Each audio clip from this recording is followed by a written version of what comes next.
Roast press நேயர்களுக்கு அன்பு வணக்கம். இன்னைக்கு நாம எங்க வந்திருக்கோம்னு பாத்தீங்கன்னா கொளத்தூர் தொகுதிக்கு வந்திருக்கோம். அதாவது நேத்து பாத்தீங்கன்னா நம்மளுடைய முதலமைச்சர் என்ன சொல்லியிருப்பாருன்னா, நான் 5 நிமிடம் பேசுனதுக்கே கொளத்தூர் என்ன ஆட்சி பாத்தீங்களா அப்படின்ற ஒரு விஷயத்த வந்து சொல்லியிருப்பாரு.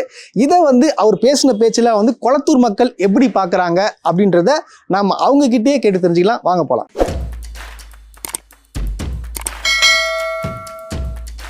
கொளத்தூரை பத்தி பார்த்தீங்கன்னா நம்மளோட முதலமைச்சர் வந்து சொல்லியிருக்காரு சட்டசபையில. அது என்ன சொல்லியிருக்காரு பார்த்தீங்கன்னா, நான் 5 நிமிஷம் பேசுறதுக்கே பாத்தீங்களா கொளத்தூர் என்ன ஆச்சு அப்படின்னு சொல்றாரு. ஸோ அது நீங்க எப்படி பாக்குறீங்க? நீங்க எப்படி பாக்குறேன்னா ஸ்டாலின் செய்யறதை யாருமே இது வரைக்கும் கொளத்தூர்ல எம்எல்ஏ இருந்த யாருமே செய்யல. யாருமே செய்யல, செய்யவும் முடியாது. அவர் சட்டசபையில பேசினது பப்ளிக் மீட்டிங்ல பேசினாருங்க. சபை மரபு பெரு சவுண்டா பேசவும் கூடாது. இதே மாதிரி சினிமாவில் நடிக்கிறதுக்கு ஆக்ஷனும் பண்ணக்கூடாது. அதுவே சட்ட விரோதம். நம்ம சட்டமன்ற மரபுல இது வரைக்கும் நடந்ததுல அது மாதிரி நடந்ததும் கிடையாது. 5 நிமிஷத்துல என்ன ஆச்சு? எங்க ஆட்சி தான் என்னைக்குமே. அவன் வந்து 5 நிமிஷம் பேசுவா இல்ல, 5 வருஷம் பேசினாலும் இல்ல, 50 வருஷம் பேசினாலும் ஒண்ணுமே பண்ண முடியாது. என்ன பண்ணிருக்காரு அவரு எங்க தொகுதிக்கு? இல்ல இப்ப ஜெயிச்சாரு ஒருத்தர், அவர் யாரு? எங்கன்னா வந்திருக்காரா? இந்த இடத்துக்கு வந்திருக்காரா? தோத்தாலும் என் தலைவன் வந்து நின்னு பாத்துட்டு போறாரு. இன்ன வரைக்கும் கண்ணுல தண்ணி வரல, ரத்தம் வருது எங்களுக்கு எல்லாம். ஏன்னா இந்த தொகுதியை வந்து அந்த அளவுக்கு செஞ்சிருக்காரு. கொளத்தூர்ல 5 நிமிஷம் பேசல, ஓடினே போயிட்டாரு சார். பேசல. இப்போ நிக்க சொல்ல 2 ஹவர் பேச சொல்லு. ஜங்ஷன்ல பேச சொல்லு, பெரம்பூர் ஜங்ஷன்ல பேச சொல்லு. இப்ப பாத்துடலாம் விஜயா அப்படியான்னு பாத்துல. அவர் 5 நிமிஷம் இல்லைங்க, 24 மணி நேரம் பேசினாலும் கொளத்தூர் தொகுதியில அவர் ரீஎலெக்ஷனுக்கே சொல்லுங்க, வின் பண்ணி காட்டிட்டு எங்க கிட்ட பேச சொல்லுங்க. அவர் சட்டமன்றத்தை இருக்கும் சொல்லிட்டாரு. கொளத்தூர்ல சொல்லியிருந்தாவே அதுக்கான விடையை நாங்க அங்கேயே கொடுத்துருப்போம். ஏன்னா மக்கள் எல்லாமே அவர் நடந்த இந்த 40-45 நாள் ஆட்சியிலேயே பார்த்துன்னு இருக்காங்க. அவர் இங்க வீடு எடுத்து தங்கியிருந்தா கூட சரி, இனிமேட்டு எலெக்ஷன் வந்தனா அவரால் ஒரு வார்டில் கூட ஜெயிக்க முடியாது. அவர் 5 நிமிடம் என்ன பேசினாருன்னே மக்களுக்கு புரியல. கொளத்தூர் தொகுதியில் அவர் பிரச்சாரத்துக்கு வந்தாரு. 5 நிமிடம் என்ன பேசினார்னு யாருக்குமே தெரியாது, யாருக்குமே புரியல. அவர் என்ன பேசினார்னு யாருக்குமே புரியாது. வேட்பாளரே மாற்றி சொன்னார். அதாவது பாத்தீங்கன்னா அவர் பேசின அந்த வீடியோ எடுத்து பாருங்க. அவரு இதோ நிற்கிறாரே நமது வேட்பாளர் பிரபுன்னு சொன்னார். மாதாவரம் தொகுதி தான் பிரபு வேட்பாளர் மாதாவரம் தொகுதி. ஆனா இதோ நிற்கிறாரே நமது வேட்பாளர் பிரபு, அவருக்கு நீங்க வாக்களிங்கன்னு வேட்பாளர் பெரிய மாத்தி சொன்னார். ஆக வேட்பாளர் யாருன்னே தெரியாம தான் இந்த தொகுதியில வாக்களிச்சிருக்காங்க. அது ஏதோ ஒரு சினிமா மோகத்துல அவசர கோலத்துல அள்ளி தெளிச்ச மாதிரின்னு சொல்லுவாங்க, அந்த மாதிரி வாக்களிச்சிருக்காங்க. கொளத்தூர்ல 5 நிமிஷம் தான். இதுக்கு முன்னாடி 5 ஆட்சி காலத்துல இந்த கேள்வியை கேட்டிருக்கணும். அப்படி கேட்டிருக்கும் பொழுது என்ன நடந்திருக்கும்னு எனக்கு நீங்க யோசிச்சு பாருங்க, கற்பனை பண்ணி பாருங்க. ஏன்னா இப்போ நம்ம ஒரு இதுல நம்ம கொஞ்சம் அப்படி ஒரு சரிவு வந்த உடனே இப்போ பாருன்றது ஒரு பலம் இழந்தவனிடம் போய் நீங்கள் உங்கள் பலத்தை காட்டும்பொழுது அது பரவாயில்ல, அதை ஏற்றுக்கலாம். ஆனால் நல்ல ஒரு பலசாலி கிட்ட, ஒரு திடமான ஒரு மனிதன்கிட்ட, ஒரு போராளி அவர்கிட்ட நான் இது இப்போ என்ன பண்ணியிருப்பேன், 5 நிமிஷத்தில் என்ன ஆகும், 10 நிமிஷத்தில் என்ன ஆகும் அப்படின்றது இது ஒரு நாகரிகமாவே இல்லை. இதுக்கான கேள்விக்கு பதில் நம்மகிட்டயே இருக்குது, ஓட்டு போட்ட மக்கள்கிட்டயும் இருக்குது. முதல்ல இப்போ அவர் பேசி முடிச்சாரு. 5 நிமிஷம் பேசுனதுக்காக கொளத்தூர் அதிர்துன்னு அவர் ஒரு வார்த்தை சொன்னாரு. தளபதியோடைய எண்ணற்ற திட்டங்கள் மூலியமா தான் கொளத்தூர்ல 15 வருஷமா கண்டினியூஸா வின் பண்ணாரு. கவர்ச்சின்ற காரணத்துக்காக, ஒரு நடிகன்ற ஒரு காரணத்துக்காக தான் ஓட்டு போட்டு மக்கள் வின் பண்ண வச்சாங்களே தவிர்த்து இந்த தானிய தளபதியை தோக்கடிச்சு தான் அவரை வின் பண்ண வைக்கணும்னு மக்கள் நினைக்கல. மாற்றத்துக்காக ஏதோ போட்டுட்டாங்களான்றது மக்கள் தான் இப்போ அனுபவிச்சுட்டு இருக்கிறாங்க. அவருக்கு போட்ட ஓட்டுலாம் ஒரு 5 நிமிஷம் பேசுறதுனால ஓட்டு போடல. சினிமால பார்த்து அவர் நல்லா டான்ஸ் ஆடுவாரு, நல்லா நடிப்பாரு அப்படின்ற ஒரு நாள எல்லாம் ஓட்டு போட்டான். சின்ன பசங்க ஒரு மேல ஒரு ஃபேனா அதனால ஓட்டு போட்டான். நீ ஃபேன் இல்லையா? இல்ல, நான் ஃபேன் கிடையாது. ஒரு 5 நிமிஷம் பேசுனேன் அப்படின்றதுல இது வரைக்கும் ஒரு பிரஸ் மீட் வச்சு கூட பேசலையே. 5 நிமிஷம் பேசுனதுக்கு என்ன ஆச்சுன்னு கேக்குறா இல்லையா? ஒரு 4 மணி நேரம் 5 மணி நேரம் பேசட்டும், ரீ எலெக்ஷன் வரட்டும், அப்ப யார் ஜெயிக்கிறான்னு பாப்போம். அப்ப பாப்போம். இப்ப 4 மணி நேரம் 5 மணி நேரம் பேச சொல்றீங்க? ஆமா பேசட்டும். பேசாம 5 நிமிஷம் தானே பேசிருக்காரு. என்ன ஆச்சுன்னு சொன்னார் இல்லையா? ஒரு 4 மணி நேரம் 5 மணி நேரம் பேசட்டுமே, ஒரு குறை போடட்டுமே. திருப்பி 2 இந்த கொளத்தூர் தொகுதியே முன்னிலைக்கு கொண்டு வந்தது மு.க. ஸ்டாலின் அவருக்கு தான். நம்ம முதலமைச்சர் ஒரு விஷயத்த சொல்லியிருப்பாப்புல சட்டசபையில, எங்க உங்க அப்பாவை காணுமே எங்க அப்படின்னு சொல்லிட்டு கேட்டாரு. ஸோ அது வந்து நல்ல விஷயம், நல்ல எப்படி பாக்குறீங்க சொன்னது அவர்? நாகரிகமே இல்லைங்க, ஒரு அனுபவம் வேணும் சார். ஒரு கல்யாணம் பண்ணி குழந்தை பெருக்குனால ஒரு அனுபவம் வேணும். ஒரு மேடை ஏறு பேச்சு பேசினால ஒரு கண்ணாடி முன்னாடி நின்று பேசி பழகி தான் மேடை ஏறுவாங்க. ஆமா, என்ன கரெக்ட். நடிக்கிறதுனால போயிட்டு அடி பார்த்து நடிச்சு வச்சுட்டு பண்ணி அதுக்கப்புறம் தான் பேசுவாங்க பசங்க. அதுக்கெல்லாம் அதுக்கே ஒரு அனுபவம்னா நாட்டை முதல்வர் ஆளணும்னா எப்படியாப்பட்ட அனுபவம் வேணும். பால் குடிக்கிற குழந்தை மாதிரி வந்து பேசிட்டு போறேன். அப்பா எங்க போவார்? அவர் அங்கதான் இருப்பாரு. அவர் ஜெயிச்சு முன்னாடி வந்து நின்று இருந்தாரு கூட சரி. அவர் இந்த மாதிரி அவதூறு பேசினாலும் அவர் கம்மன் தான் நிற்பாரு. ஏன்னா எங்கெல்லாம் எவ்வளவு முதல்ல குத்தினாலும் நாங்கள் கம்மன் நிற்போம். உங்களை வந்து உட்கார வச்சிருக்கோம்ல, அதெல்லாம் கம்மன் தான் உட்காந்து இருப்போம். பார்ப்போம், வேடிக்கை தான் பார்த்துங்க இருப்போம். நான் பண்றேன்னு மக்கள் வந்து பார்க்க போறாங்களா கொஞ்ச நேரத்துல. அடுத்த எலெக்ஷன் ரீஎலெக்ஷன் வைங்க, பார்க்கலாம். ஏன்னா இதுங்க வந்து அனுபவம் இல்லாம வந்தவங்க. அனுபவத்துல இருந்தாங்கன்னா அது ஆளுங்கட்சியில இருக்கவங்க சரி, எதிர்கட்சியில இருக்கவங்க சரி, நாசுக்கா பேசுவாங்க. இன்னும் சொன்னா தனிப்பட்ட முறையில யாருமே தாழ்த்தியோ விமர்சனம் பண்ணியோ பேசக்கூடாது. அது சபாநாயகருக்கும் தெரியும். அவர் தெரிஞ்சிருந்தும் சபாநாயகரை அனுபவிக்கிறாரு. சின்ன பிள்ளைங்க வந்து பண்ற மாதிரி இருக்குது. ஸ்கூல்ல வந்து இந்த எல்கேஜி பசங்க வந்து போயிட்டு நீ அப்படி பண்ணியா, அப்படி நான் அப்படி பண்ணுவேன்ற மாதிரி இருக்குது. இதையெல்லாம் விட்டுட்டு ஆக்கப்பூர்வமான செயல்ல வந்து ஈடுபட்டா ரொம்ப நல்லா இருக்கும். அடுத்து என்ன பண்ணணும்ன்றத கொஞ்சம் நிறைய அவர் சிந்திக்கணும். அவர் கூட இருக்கிறவங்களும் நல்ல விஷயங்களை கற்றுத்தரணும். நேற்று வந்து உதயநிதி அப்படி சொன்னாரு, அதுக்கு என்ன நம்ம பண்ணலாம், இன்னைக்கு எப்படி வெறுப்பேற்றலாம், எப்படி கேலி பண்ணலாம், எப்படி கிண்டல் பண்ணலாம்னு நீங்க சிந்திக்க வேண்டியதே இல்லையே. அதுக்காக நம்ம வந்தோம். ஃபர்ஸ்ட் முதல்வர் காணமே தான் மக்கள் தேடிட்டு இருக்காங்க. அவரோட தொகுதியிலே அவர் போய் இன்னும் பார்க்கல. அவரோட தொகுதியில மின்வெட்டு நடந்திருக்கு, மக்கள் போராட்டத்துல இருக்காங்க. இதுல வேற அவர் சொல்றாரு 200 யூனிட் நான் ஃப்ரீயா கொடுத்துறேன். முதல் நீங்க சொன்ன வாக்குறுதியை கரெக்டா? மாசத்துக்கு 200 யூனிட் கொடுக்குறேன்னு சொல்லிட்டு 2 மாசத்துக்கு 200 யூனிட் தரேன்னு. முதல் கரண்டே இல்லை, அப்ப எங்க நீங்க யூனிட் ஃப்ரீயா கொடுப்பீங்க? முதல் நீங்க சொன்னதை செய்யுங்க. அதுக்கப்புறம் முதல் மக்கள் நீங்க தலைவரை தேடுங்க. முதல் உங்களை தேடின்னு இருக்காங்க. நீங்க முதல் எங்க இருக்கீங்க? நீங்க போய் பனையூர்ல போய் உட்கார்ந்து இருக்கீங்க. மக்களை முதல்ல வந்து சந்திங்க, அப்பதான் மக்களோட பிரச்சனை தெரியும். சட்டமன்றத்துல அவங்க என்ன கேட்டாங்கன்னா கவர்னர் உரைக்கு பதில், நீங்க அதை மட்டும்தான் பேசணும். ஆனா பொது மேடையில பேசுற மாதிரி இன்னும் ஊர் அடிச்சு வலையில போடுறது, இன்னும் இதெல்லாம் வந்து அநாகரிகமான பேச்சு. இதெல்லாம் மேடையில பேசுற ஏதோ ஒரு 4ஆம் தர பேச்சாளர் பேசுற பேச்சு வந்து ஒரு சட்டமன்றத்துல ஒரு முதல்வர் வந்து இது ரொம்ப அநாகரிகமான பேச்சு. இது வந்து ஏத்துக்கவே முடியாது. நான் டெய்லி வாக்கிங் போறேன். வாக்கிங் போகும்போது அங்க வர முதியோர்கள் தவறுதலா வாக்களிச்சிட்டோம், ஏதோ ஒரு இதுக்காக வாக்களிச்சோம் சொல்றவங்க காதால இது உண்மை, 100% உண்மை. அது அநாகரிகமான கொஸ்டின் நினைக்கிறேன். அவர் பேசுறது வந்து முற்றிலும் தவறு. ஒரு பெரிய மாபெரும் தலைவர், அவ்வளோ பெரிய கட்சிக்கு ஒரு தலைவராக இருக்கிறாரு. இவரு நேற்று வந்துட்டு இந்த மாதிரி ஒரு கேள்வி கேட்கறது வந்து அவைக்கு புறமானது. சினிமால வந்து நடக்குது இல்லைங்க. சினிமால அவர் எல்லாம் செய்ய காட்டுவாரு, இப்படின்னு அப்படின்னு அந்த மாதிரி அதையும் அதே இடத்துல நினைச்சிங்க அதே ஆக்ஷனை காட்டுறாரு, அவ்வளவுதான். சார் அப்பா வந்து அவங்க இப்போ உள்ள வர்றதுக்கு வாய்ப்பு இல்லை. ஏன்னா இப்போ அவங்க பையன் இருந்து கேள்வி கேட்குறாரு, அவருக்கே பதில் சொல்ல முடியல. அவங்க அப்பா வந்தானே ஓடி போயிடுவாரு இவரு. உங்களுக்கு கொளத்தூர் எம்எல்ஏ பேர் என்ன மேடம்? இப்போவா சட்டுன்னு எனக்கு வராது. இல்ல சொல்லுங்க கொளத்தூர் எம்எல்ஏ பேர். கணேசன் இல்ல, எனக்கு பேரே தெரியல. எனக்கு உங்க எம்எல்ஏ பேர் தெரியல. இன்னும் யாரும் வந்து அறிமுகப்படுத்திக்கல. நான் இந்த இடத்துக்கு இவர் தான் அப்படின்றத இன்னும் நாங்க அறியல. உங்க தொகுதி எம்எல்ஏ பேர் VS பாபு. அவர் தானா? அவர்தான்.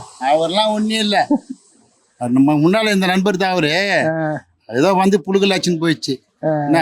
அதாவது காத்து அடிதுன்னு வச்சுங்களேன், ஒரு இலை போய் உட்காந்து கோபுரத்துல, அது திடீர்னு உட்காந்துச்சுன்னா அதுக்கு ஒண்ணுமே பண்ண முடியாது.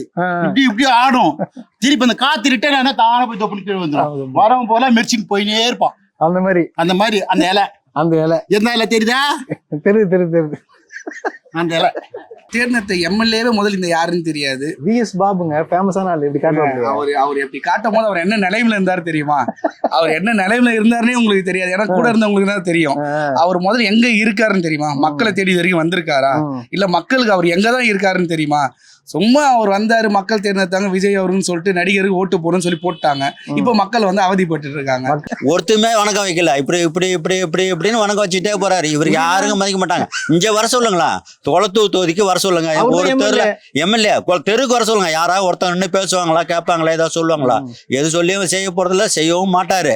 அவர் இங்க உள்ளவங்க தெரியும் எல்லாருக்கும் அவர் எப்படிப்பட்ட ஆளுன்னு. வரதே இல்லையா? அவர் யாருன்னு எனக்கு தெரியாது. VS பாபு அவர் பேர். VS பாபு. அதான் புதுசா இருக்காரு இல்லையா? ஃபேமஸான ஆள்.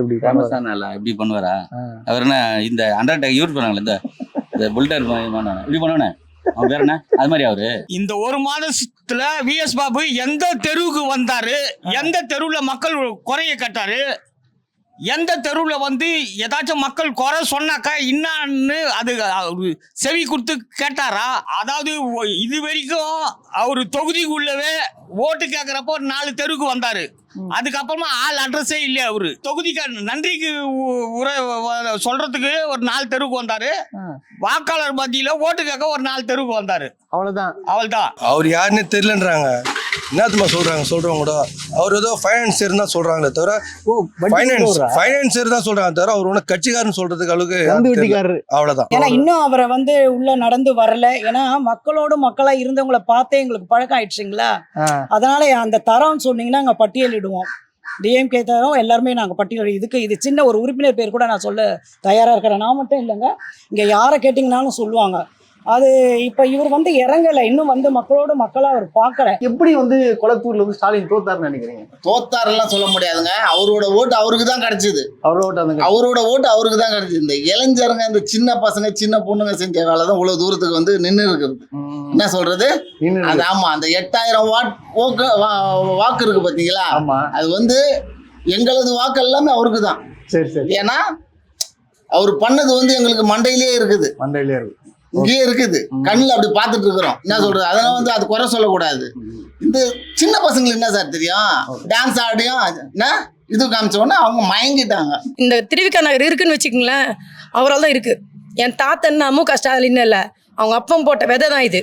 எங்கள் அப்பா கொடுத்தது தான் இங்கே பட்டா கொடுத்துட்டு அந்த ஒரு வாரத்தில் அவர் வந்து எலெக்ஷன் வேலை கவனிக்காம எங்களுக்காக பட்டா கொடுக்க பாடுபட்டு பட்டு பொடியோட வச்சு குத்தாருப்பாரு. அதுக்காக தான் அவர் எலெக்ஷன் விட்டார். இந்த மக்களை நம்பி, இந்த மக்கள் ஓட்டு போட்டுருவாங்கன்னு நினச்சின்னு அவர் என்ன பண்ணிட்டாரு, பட்டு சேலை கொடுக்கலாமா பட்டா கொடுக்கலாமா இப்படி யோசிச்சுட்டு இருந்தார் எல்லாருக்குமே. ஆனால் எலெக்ஷனில் ஃபீல்டில் இறங்கியிருந்தோன்னு வச்சுக்கோங்களேன், இந்த எல்லாமே வந்து நாங்கள் செஞ்சிருவாங்க, ஓட்டு போட்டுருவோம்னு நினச்சிருந்தாங்க. ஆனால் இந்த ஜனங்க இப்படி மாறுவாங்க கொஞ்சம் கூட எதிர்பார்க்கல. விளம்பரம் அப்படின்னும் போது சில நம்ம ரொம்ப வந்து ஒரு சாதாரண ஒரு பொருளை வந்து நான் வீடு எடுத்துகிட்டு போயிட்டு இது ரொம்ப நல்ல பொருளுங்க, நான் தயாரிக்கிறேன், இந்த பொருளை வந்து நீங்கள் யூஸ் பண்ணுங்க அப்படின்னா யாருமே யூஸ் பண்ண மாட்டாங்க. எல்லாமே வந்து டிவியில் வரும்பொழுது அது சாதாரண ஒரு சின்ன ஒரு விலைப்பட்டியலுக்குரிய ஒரு பொருளாக இருந்தால் கூட விளம்பரத்தில் வருதே, இவரே யூஸ் பண்ணுறாரு, நம்ம வாங்கி யூஸ் பண்ணும்போது அது ரொம்ப நல்லா இருக்கும். கண்டிப்பாக இருக்கும். சச்சின் யூஸ் பண்ணுறாரு, இவர் யூஸ் பண்ணுறாரு, நம்ம வாங்கி பண்ணலாம் அப்படின்றது தான். அவர் சச்சின் யூஸ் பண்ணுறாருன்றது கிடையாது. அவங்கவுங்களுக்குன்னு ஒரு இது இருக்கும். ஆனால் அந்த விளம்பரம்னு வரும்பொழுது நமக்கு அது ஒரு ஈர்ப்பு தன்மை நமக்கு வரும். அந்த ஈர்ப்பு தான் வந்து எல்லாருக்குமே அந்த மாற்றங்களை கொடுக்குது. என்னை பொறுத்த வரைக்கும் நான் அப்படி தான் நினைக்கிறேன். அப்படியே இருந்தால் கூட என்னுடைய வருத்தம் என்ன அப்படின்னா, மக்கள் வந்து கொஞ்சம் சிந்திக்கணும். கண்டிப்பாக சிந்திச்சிருக்கணும். ஏன்னா ஒவ்வொரு இதுவும் நீங்கள் கடந்து போகும்பொழுது பார்த்தீங்கன்னா, பார்க்கு இது அந்த சிறுநீரக இது வந்து டயாலிஸ் பண்ணுறாங்க, அதுக்கு ரொம்ப செலவாகும். எந்த ஹாஸ்பிட்டல் அது வந்து ரொம்ப ரொம்ப ரொம்ப இலவசமாக அங்கே அகரத்தில் பண்ணுறாங்க. ஆமாம், அங்கே பண்ணின்னு இருக்காங்க. அது வந்து இங்கே தாந்தோணி அம்மன் கோயில் இருக்குது, அகரத்துக்கு தாண்டி அங்கே பண்ணுறாங்க. அதெல்லாம் பார்க்கும்பொழுது எப்படி மக்களால் வந்து இதெல்லாம் ஏன் பார்க்கல? இன்றைக்கி வந்து நம்ம நிறைய பொழுது போக்குறோம், உள்ளே போய் நம்ம வந்து நம்ம உரிமையாக நம்ம எல்லாமே பார்க்குறோம். அங்கே உட்காந்து ஓய்வு எடுக்கும்போது அந்த பார்க்கை நம்ம யூஸ் பண்ணும்பொழுதும் ஹாஸ்பிட்டலை நம்ம யூஸ் பண்ணும்பொழுதும் நம்ம அதனால் பலனடையும் போது ஏன் அவங்க சிந்திக்கலை? ஒரு நிமிஷம் அதை நம்ம சிந்திச்சிருக்கலாம் இல்லைங்களா? எது ஒன்றுமே நம்ம சிந்திக்கணும். அது வந்து ஏன் இவங்க வந்து இந்த அதை என்ன சொல்கிறது, ஒரு இன்ஃபெக்ஷன்ற மாதிரி தான் ஆயிட்டாங்களேன்ற போது ஒரு ரொம்ப மனசு ரொம்ப ஆனால் அடுத்த முறை வந்து இது நிச்சயமாக நடக்காதுங்க. கொளத்தூருக்கு நல்லது ஒருத்தர் பண்ணாரு, முன்னாள் சிஎம் ஸ்டாலின் அவர் பண்ணாரு. ஆனால் இப்போதைக்கு அவர் எம்எல்ஏ ஒன்றும் வரல. கொளத்தூர்ல நல்லது எல்லாமே அவர் பண்ணி வச்சுட்டு போயிட்டாருண்ணா. சபையில இந்த மாதிரி ஆக்ஷன் எல்லாம் பண்ணி காட்டுறாரு. அது ரொம்ப தரக்குறைவா இல்லை இப்படிலாம் பண்றதுல. ஒரு முதலமைச்சர் ஏத்துக்கிறதுக்கு மனசுல இல்ல. எந்த பாமர மக்களோட ஏத்துக்கவே மாட்டோம் சுத்தமா. அவர் முதலமைச்சர் எங்கன்னா போஸ்டர் பார்த்து அந்த காலத்துல ஹிந்தி இருந்துச்சுன்னா அப்பெல்லாம் கறி எடுத்து அழைச்சுவாங்க. ஹிந்தி வேணாம், எங்களுக்கு 3வது மொழி வேணான்ட்டு அலசணும். ஆனா இன்னைக்கு எல்லாருக்கும் ஹிந்தி தான் இருக்கு, உள்ள வந்தாச்சு. நாங்க தான் ஹிந்தி கத்துக்கணும். இப்போ ஹிந்தி கற்று நாங்கள் தான் பேசணும். ஹிந்தி எனக்கு ஒன்றுமே தெரியல, ஹிந்தி தான் நான் பேசணும். இப்போ எங்கன்னா போய் தமிழ் கேட்டால் போய் இங்கிலீஷில் பேச ஒன்றுமே புரியல. ஹிந்திக்காரன் என்ன போய் பேசுறது? ஹிந்திக்காரன் ஃபுல்லாக வந்துட்டான் உள்ள. அவனுக்கு பாதுகாப்பு பெண்களுக்கு இல்லை. அவன் பாதுகாப்புனா பெண்களுக்கு பாதுகாப்பு ஒரு பாதுகாப்பு இல்லை. போயாச்சு. நாங்களாம் இப்போ வீட்டுக்குள்ள இருக்க வேண்டியதாங்க முடியும். வயசான பாட்டிட்டு வெளியே போக முடியாது இந்த காலத்தில். அப்படி ஆயிடுச்சு. எங்கள் தலைவர் தான் இப்போ. ஆனால் இன்றைக்கும் நாங்கள் எங்கள் தொகுதி எங்கள் ஏரியா விட மாட்டோம். நாங்கள் தான் ராஜா. எங்கள் அப்பாவுடைய பேர் என்னைக்கும் கிடையாது. நின்று எந்த பிரச்சனையும் நாங்கள் மனதுள்ள போய் நிற்கிற ஆள் டிஎம்கே ஆள் மட்டும் தான். மற்றபடி இந்த ஏடிஎம்கே இந்த கட்சி இந்த கட்சி உள்ள போய் கவுது முடி தாப்பால் போட்டுப்பாங்க. அதை நீங்கள் எப்படி எதிர்க்க வந்து நிற்க வச்சுக்கணும் எல்லாரும் கேள்வி கேட்பேன். டிஎம்கே ஒரு பிரச்சனை சொல்லு, நான் வந்து நிற்பேன். நான் லேடிஸ் தானே, ஒரே ஒரு பிரச்சனை, ஒரு ஆம்பளை பசங்க என்னப்பா என்னாச்சு அப்படி போய் கேட்போம். ஏன்னா எங்களுக்கு தைரியம் இருக்குது. அவங்க வேறு அப்படியே பயந்து நிற்பாங்க. ஐயோ என்ன பண்ணலாம் ஏது பண்ணலாம் ஐயோ நம்ம போனா எதனா சண்டை வந்துருமோ, நம்மளே எவனா காப்பாத்தணும், எங்களுக்கு காப்பாத்தலனா கூட போய் சிறைச்சாலைக்கே போனா கூட எங்களுக்கு பயமே கிடையாது. அவருக்கு அப்படிதான் அது பைத்தியெல்லாம் அப்படிதான் பண்ணும் சார். அப்படின்னா அந்த மாதிரி போகுது அந்த மாதிரி. அவர் வந்து அப்படி பண்ணது என்னை பொறுத்த வரைக்கும் கூட்டணி சேரும் பொழுது அந்த கூட்டணி விஷயங்கள் வெற்றிகரமா முடிஞ்சிடுச்சு அப்படின்னு சொல்றதுக்காக தான் அவர் காரை விட்டு இது பண்ணும்போது எல்லாமே சுகமா அழகா முடிஞ்சுதுன்னுட்டு அவர் உடல் மொழியா அவர் சொன்னாரு. ஆனா நீங்க எடுத்துக்கின ஒரு கூற்று எல்லாமே தப்பு தப்பா ஒண்ணு அப்படியே நம்ம இது கழுத்தாண்டை எடுத்துன்னு போய் வச்சுன்னு அப்படி பண்றதோ இதெல்லாம் நல்லாவா இருக்கு, இதெல்லாம் ஒரு நாகரிகமாவா இருக்கு. இன்னொன்னு யாரு எந்த ஒரு பையனுக்குமே ஒரு சின்ன குழந்தைக்கு கூட நீங்க கூப்பிட்டு கேளுங்க, அவங்க அப்பாவை பத்தி ஒரு வார்த்தை சொன்னா எல்லாருக்குமே கோபம் வரும். அது வரலன்னா அவன் மனுஷனே கிடையாது. இப்போ நம்ம உதயநிதி அங்க இருக்கும்போது அப்பாவை காணோம் இந்த கேலி கிண்டல் பண்ணும்போது எல்லாருக்குமே அது சுருணும். முதல்ல அவன் மகன் அமைச்சர் பேசுனதுக்கு அஞ்சு முறை தப்பு சொன்னார், இது மிக சொல்லக்கூடாதுங்க அப்படிலாம் சொன்னவர். ஆனால் முதலமைச்சர் பேசும்போது தரம் தாழ்ந்து பேசினாரு அப்படிங்கிற ஆதாரம் இல்லாமல் பேசுகிறாங்கிறதுக்கு எதிர்கட்சி தலைவர் பேசுறதுக்கு அனுமதி கொடுக்க மாட்டார் சபாநாயகர். அவர் நம்மளாம் வீட்டுக்கு போனதுக்கு அப்புறம் அதுக்கப்புறம் ஆய்வு குழு தீர்வு வரோம், அப்புறம் அவை குறிப்பிலேருந்து எடுப்பாங்க. அது கிடையாதுங்க. சட்டசபை நடக்கும்பொழுது அவர் எதிர்த்து குரல் கொடுக்கலாம், அப்போவே அவை குறிப்பிலேருந்து நீக்கணும். எல்லாரும் போனதுக்கு அப்புறம் நீக்கணுங்கிறத யாருக்கு தெரியும்? லைவ் வீடியோ போடுறீங்க, அப்போ எல்லாருக்கும் தெரியணும்ல. அதனால அவர் நடந்துகிட்ட விதமே சரியில்லை. ஃபர்ஸ்ட் எடுத்தாங்கன்னா சவுண்டா பேசுறதே சபை மரபு மீறினது செயல். ரீஎலெக்ஷன் ஒரு வேலை வந்துச்சுன்னு வச்சுங்க, இடத்துக்கு ஒரு வேலை வருதுன்னு வச்சுங்க, வந்துச்சுன்னா யார் ஜெயிப்பான்னு நினைக்கிறீங்க? ஸ்டாலின் தாங்க ஜெயிப்பார். ஸ்டாலின் தான் ஜெயிப்பாரு. ஏன்னா அவர் 5 நிமிஷம் பேசி இங்க ஜெயிச்சிட்டேன்னு சொல்லி பெருமை தட்டிக்கிறாரு, மாறு தட்டிட்டு இருக்காரு. இன்னைக்கு என்ன இவர் மாச கணக்குல உட்காந்து பேசினா கூட ஜெயிக்க மாட்டார். ஏன் ஜெயிக்க மாட்டாருன்னா அவரோட வண்டவாளம் இப்ப தெரிஞ்சிட்டு இருக்கு. சட்டசபையிலயும் என்ன சொல்றது, சட்டசபையிலயும் மௌன விரதம் உட்காந்துருக்காரு. சட்டசபையில பேசினா சினிமா டயலாக் பேசிட்டு இருக்காரு. மக்கள் கொந்தளிப்புல இருக்கிறாங்க. ஏன்டா போட்டோம் இவனுக்கு ஓட்டு, தெரியாதனமா போட்டோம், பேரம் பேச்செல்லாம் குழந்தைங்க சொல்லுது ஆசையா போடுச்சுன்னு பிஸ்கட் வாங்கி தர மாதிரி போட்டாங்க. இப்போதான் அனுபவிக்கிறாங்க. அதாவது என்னன்னா இப்ப மக்கள் உணர்ந்துட்டாங்க. அதாவது என்னன்னா இந்த தொகுதிக்கு என்ன தேவை எல்லாமே அவர் பூர்த்தி செஞ்சுட்டார். இப்போ செய்ய வேண்டிய அவசியமே இல்லை, எதுவுமே இல்லை. இந்த தொகுதிக்கு புதுசா செய்ய வேண்டிய அவசியம் எதுவுமே இல்லை. தொகுதிக்கு எல்லாமே செஞ்சிருக்காரு. சாலை வசதி, ரோடு போட்டிருக்காரு, கிரவுண்டு, பார்க்கு, விளையாட்டு திடல், அந்த ஸ்டேடியம் கட்டினது, மழைநீர் காவல், எல்லாமே அவர் தொகுதிக்கு, அதாவது ஒரு தொகுதிக்கு என்ன தேவையோ நிறைவேற்றிருக்கு. இப்போ அவர் நின்னாருன்னா ஒரு துளி மிஞ்சி போனா டெபாசிட் எடுப்பாருன்றது நமக்கு கேள்விக்குறியா தான் இருக்குமே. அவர் வின் பண்றதுக்கு வாய்ப்பு இல்லை. எதை நம்பி ஓட்டு போட்டாங்கன்றது மக்களுக்கு அவங்களுக்கே தெரியணும். 5 நிமிஷம் நாங்க பல மணி நேரம் இப்ப கூட பேச சொல்லுங்க. இங்கேயே கூட வீடு கட்டி இங்கேயே எந்துக்க சொல்லுங்க. கொளத்தூர் தொகுதியிலேயே சொந்தமா கூட இருக்க சொல்லுங்க. மக்கள் ஓட்டு போடுறாங்களான்றது அவங்களுக்கு தான் தெரியும். இதுக்கப்புறம் வாய்ப்பு இல்லை ராஜா தான். நான் சினிமாவா இது ஆக்டிங் பண்றதுக்கு இன்னொரு டூப்பு போட்டு செய்யறதுக்குலாம் அந்த அளவுக்குலாம் கிடையாதுங்க. நாகரிக அரசியல் பண்ண தெரியல, அவருக்கு அனுபவம் கிடையாது. இவருக்கு அதே மாதிரி அங்க இதை கொண்டாந்து வச்சாங்கன்னா ஆக்டிங் போட்டு படிக்க சொன்னாங்கன்னா படிப்பாரு, ஆக்ஷன் பண்ணுவாரு. ஆனா நேல் வாழ்க்கையில அரசியலுக்கு லாய்க்கு இல்லாதவர். அவர் ஏதோ மக்கள் தேர்ந்தெடுத்துட்டாங்கன்னு சொல்றாரு. மக்கள் தேர்ந்தெடுக்கல, இந்த சின்ன பசங்களை வச்சு வீடியோ போட்டு ஏமாத்தி வாங்கினார் ஓட்டை ஒழிஞ்சு. இப்ப வரப்போற பை எலெக்ஷன்ல பாருங்க, 6 தொகுதியில ஒரு தொகுதியோட ஜெயிக்க மாட்டாங்க. வாய்ப்பே இல்லைங்க. அவர் சொல்றாருல 5 நிமிஷம் பேசுங்க, 5 நிமிஷம் 5 வருஷம் பேச சொல்லுங்க. 5 வருஷம் பேச சொல்லிட்டு இங்க நிக்க சொல்லுங்க. அதுக்கப்புறம் மக்களை பார்க்க சொல்லுங்க. மக்கள் தங்குதான் பதிலடி கொடுப்பாங்க. மக்கள் தெளிவாயிட்டாங்க. ஏன்னா ஓட்டு போட்டவங்க ஏன்டா நம்ம ஓட்டு போட்டோம். ஏன்னா சின்ன குழந்தைங்களை வச்சுட்டு நடிகர் அவர் ஓட்டு போடுங்கன்னாங்க.